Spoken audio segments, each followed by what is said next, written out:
불경에 이르기를 관자재보살이 신체로 반야바라밀다를 행할 때 오온이 모두 공함을 비추어 보아 모든 고통과 괴로움을 건넌다고 하였다. 짧은 한 문장에 깊은 지혜와 생명의 진리가 담겨 있다. 그런데 여기서의 오온이 과연 무엇인지 생각해 본 적이 있나요? 왜 그것들이 생명의 기초라고 불리는가?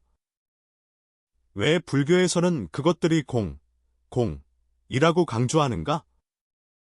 오늘 영상에서는 오온의 비밀을 밝혀보고 그것들이 어떻게 우리의 생명을 형성하는지, 그리고 오온을 인식함으로써 어떻게 마음의 해탈로 나아가는지 살펴보겠습니다. 불교 문화에 관심이 있거나 내면의 평화와 지혜를 찾고 있다면 제 채널을 구독하여 함께 불법의 가르침을 들어보시기 바랍니다. 나무 아미타불.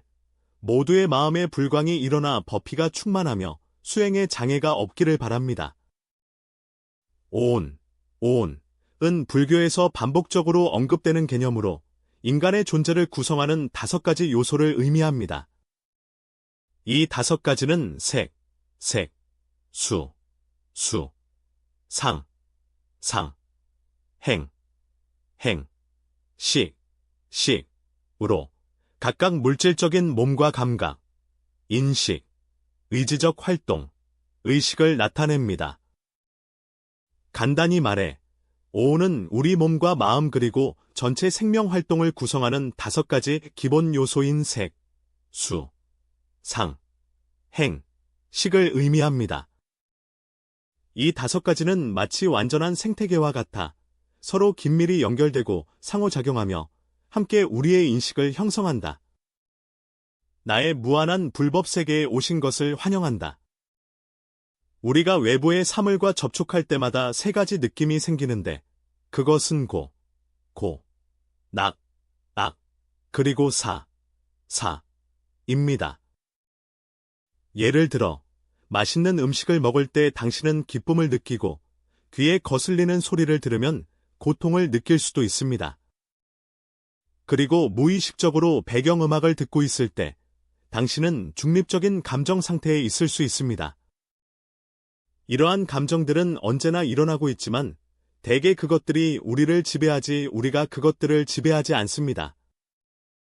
그 다음은 연기입니다. 연기는 우리가 외부 세계를 개념화하는 능력입니다.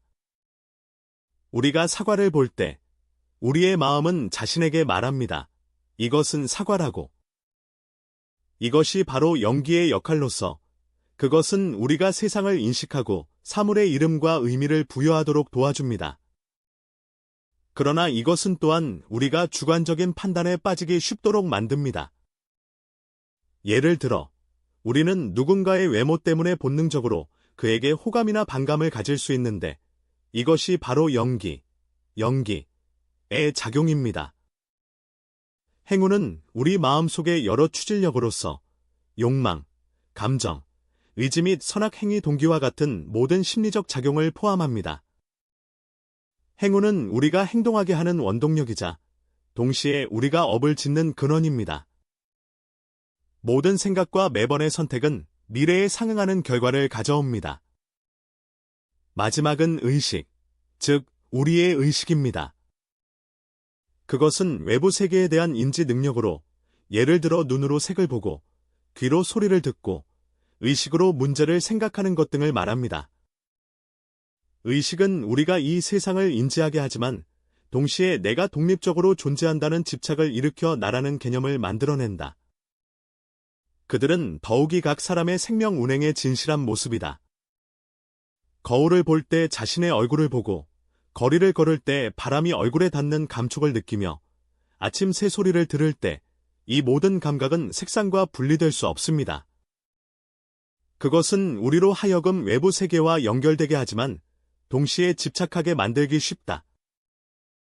예를 들어 몸의 외모에 대한 집착, 쾌적한 환경에 대한 의존, 심지어 특정 물질에 대한 강렬한 욕망까지 이러한 집착들은 모두 우리가 색상에 대한 집념에서 비롯된다. 그러나 색온의 본질은 무상이다.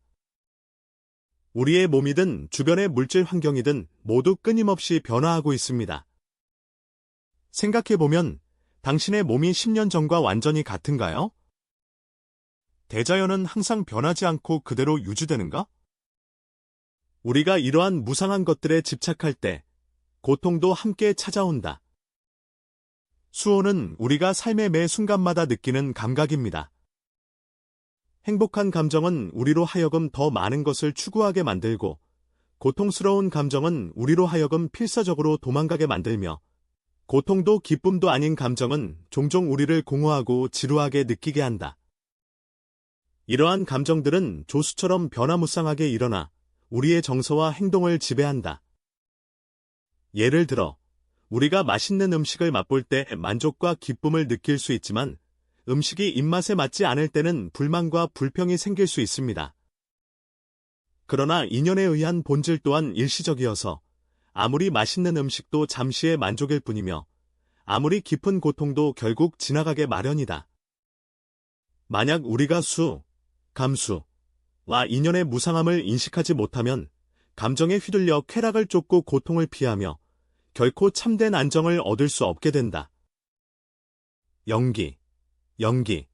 난 우리가 보고 듣는 바를 다르게 인식할 수 있는 능력을 부여하는 것이다. 예를 들어, 당신이 꽃을 보면 당신의 뇌는 즉시 이것이 꽃이며 아름다운 것임을 알려줍니다. 그러나 이것은 단지 당신의 개념화 과정일 뿐이며 꽃 자체에는 아름답다는 꼬리표가 붙어 있지 않습니다.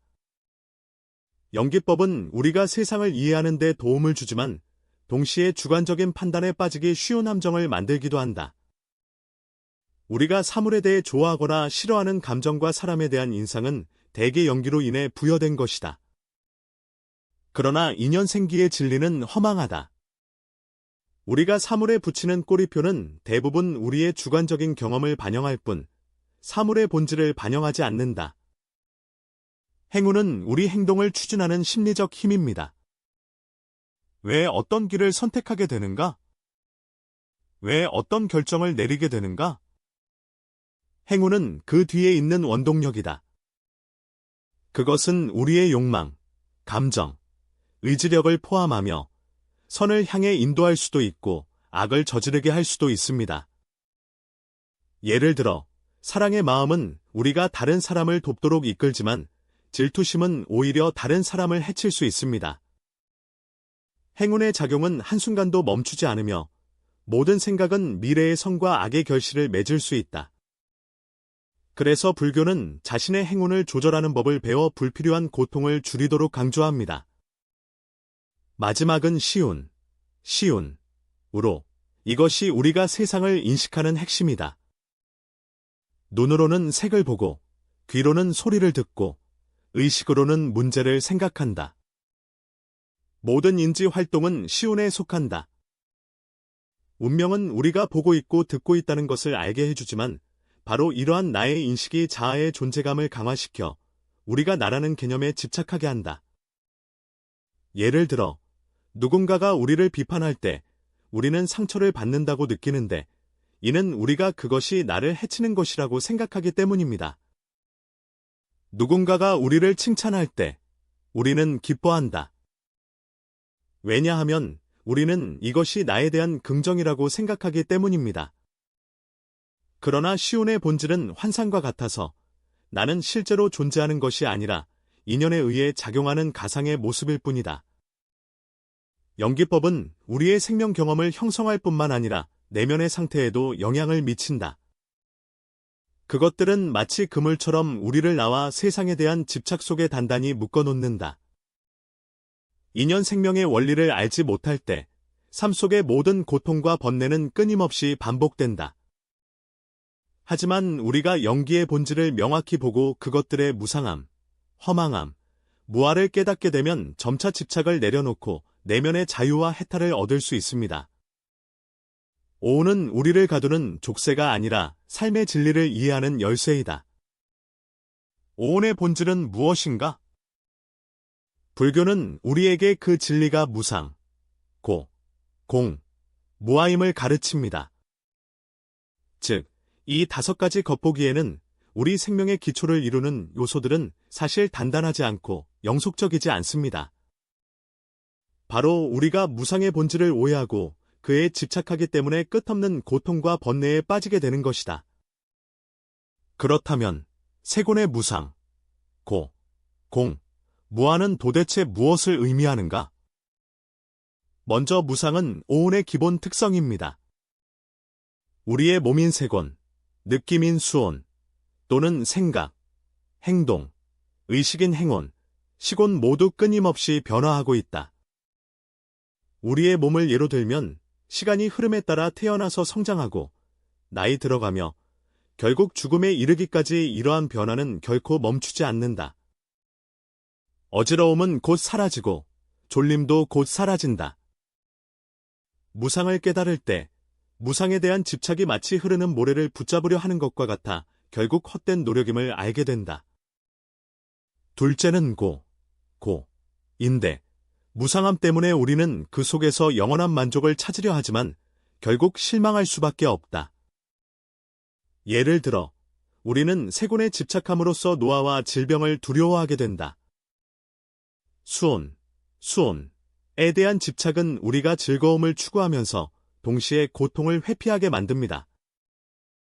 그러나 행복은 영원하지 않고 고통은 피하기 어렵다. 설령 잠깐의 기쁨이라 할지라도 결국 무상의 진리 앞에 산산이 흩어져 후회와 상실을 가져온다. 인연과 행운조차도 우리를 고통스럽게 할 수 있으며 특정한 관념이나 행동 양식에 집착하면 우리는 갈등 속에서 몸부림치고 잘못된 방향으로 대가를 치르게 된다. 불교는 이 충족되지 않는 상태를 고라고 지칭하며 오온의 각각의 부분이 이 고의 근원임을 지적합니다. 이란 불교에서 아무것도 존재하지 않는다는 의미가 아니라 이 독립된 실체가 없다는 것을 뜻한다. 그들은 단지 인연에 의해 합해진 결과일 뿐 자성이 없다. 집이 벽돌, 나무, 철근 등의 재료가 합쳐져야 존재할 수 있는 것과 같다. 마찬가지로 오온의 존재도 다양한 조건들의 결합에 의존한다. 이러한 조건들이 변화할 때 오온도 함께 변하게 된다. 예를 들어 세곤은 신체 건강에 의존한다. 건강 상태가 악화되면 세곤온의 표현이 변화하게 된다. 세곤온은 외부 환경의 자극에 의존한다. 자극이 사라지면 시곤도 따라서 소멸된다. 오온이 공함으로 인해 우리는 그것들을 영원하거나 신뢰할 수 있는 존재로 보아서는 안 된다. 마지막은 무아입니다. 이것은 무온, 무제, 진상에서 가장 중요한 점입니다. 우리는 종종 어떤 나가 생명을 경험하고 몸을 소유하며 생각을 통제한다고 생각하지만 불교는 이러한 나의 개념이 환상일 뿐임을 알려줍니다. 소위 나란 무상한 일시적 결합체에 불과합니다. 이 수, 상, 행이 각각 실체로서 해석될 때 나 또한 더 이상 존재하지 않는다. 예를 들어 어떤 감정에 몰입해 있을 때 당신은 내가 매우 행복하다거나 내가 매우 슬프다고 말할 수 있습니다. 그러나 자세히 관찰해보면 이러한 감정들은 나 자신이 아니며 그저 오온에 의해 일어나는 반응일 뿐임을 알게 됩니다.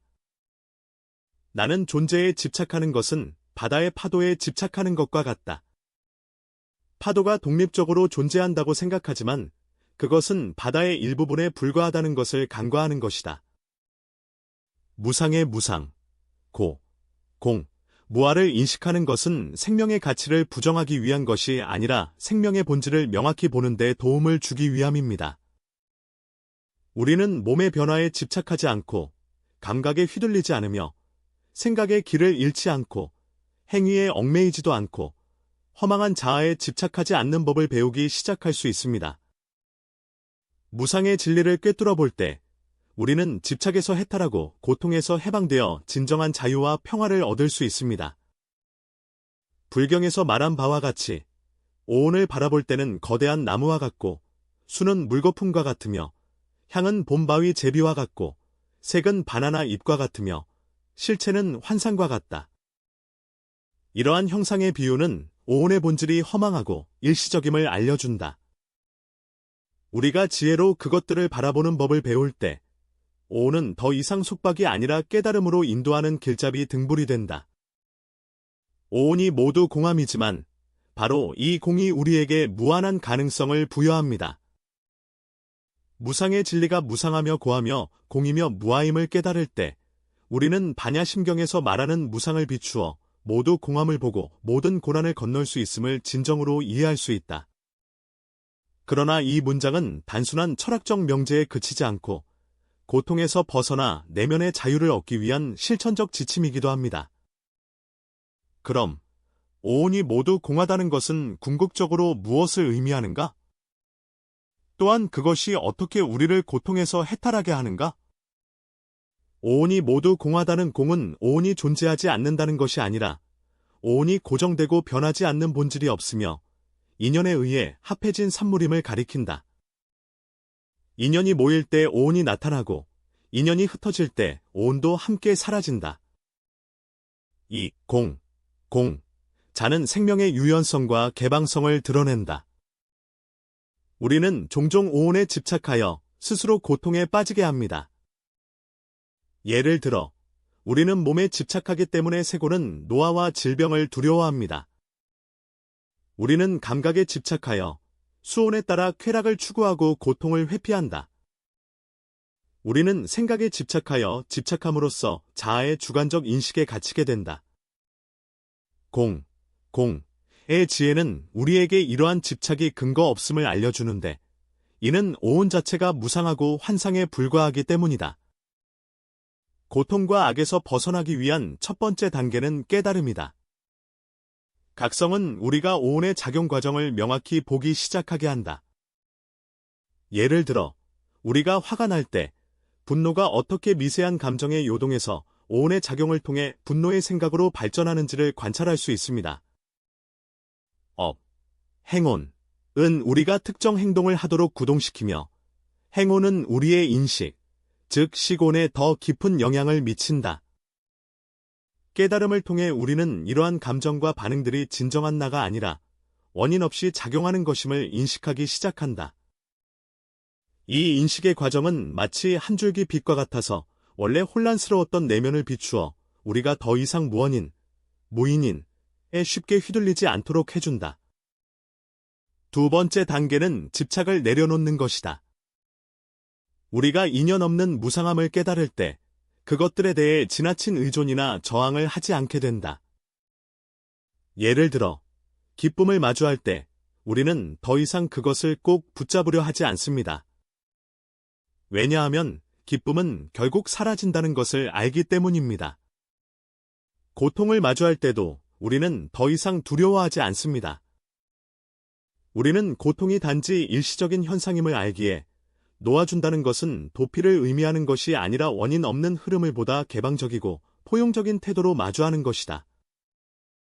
우리가 원인 없는 일시적인 변화에 집착하지 않게 되면 그것들은 더 이상 속박이 아니라 우리가 생명을 깊이 관찰할 수 있는 창이 된다. 다음은 마음의 전환입니다. 무아의 공을 볼 때 우리는 주의를 외부의 추구에서 내면의 평온으로 돌릴 수 있다. 무아와 공은 우리가 아무것도 하지 말라는 뜻이 아니다. 법은 끝이 없다. 법은 한이 없다. 무명을 전환하는 과정은 곧 우리가 점차 고통에서 벗어나 해탈로 나아가는 여정입니다. 마지막은 실견 무아이다. 무명의 공성에 대한 궁극적인 의미는 우리로 하여금 자아에 대한 집착을 초월하도록 돕는 데 있다. 고통의 근원은 우리가 항상 나를 독립적으로 존재한다고 생각하며 이 내가 만족과 보호를 받기를 바라기 때문입니다. 그러나 우리가 나가 무아의 일시적인 집합체일 뿐임을 깨달을 때 나에 대한 집착을 내려놓을 수 있다. 대신 더 넓은 시야가 자리 잡았다. 우리는 더 이상 나의 욕구와 나의 고통에만 국한되지 않고 더 큰 전체에 관심을 기울이기 시작한다. 무아의 지혜는 우리를 더욱 포용하고 자비롭게 하며 우리의 마음을 더욱 가볍고 자유롭게 만듭니다. 무아와 공은 허무한 태도가 아니라 명확한 통찰력입니다. 우리가 무명을 통해 그 본질을 볼 때, 이른바 고학은 사실 우리가 무명에 집착하는 환상임을 발견하게 된다. 집착이 사라지면 고통과 악도 함께 해소된다. 해탈은 생명을 도피하는 것이 아니라 더 지혜롭고 자유로운 방식으로 생명을 마주하는 것이다. 우리가 진정으로 무아와 공의 의미를 깨닫게 되면 해탈이 결코 멀리 있지 않음을 알게 된다. 그것은 바로 매 순간의 자각과 변화 속에 있기 때문이다. 무아는 모두 공이지만 마음은 원만하다. 그것은 우리에게 무상 속에서 평정을 찾고 공성 안에서 자유를 발견하도록 가르칩니다.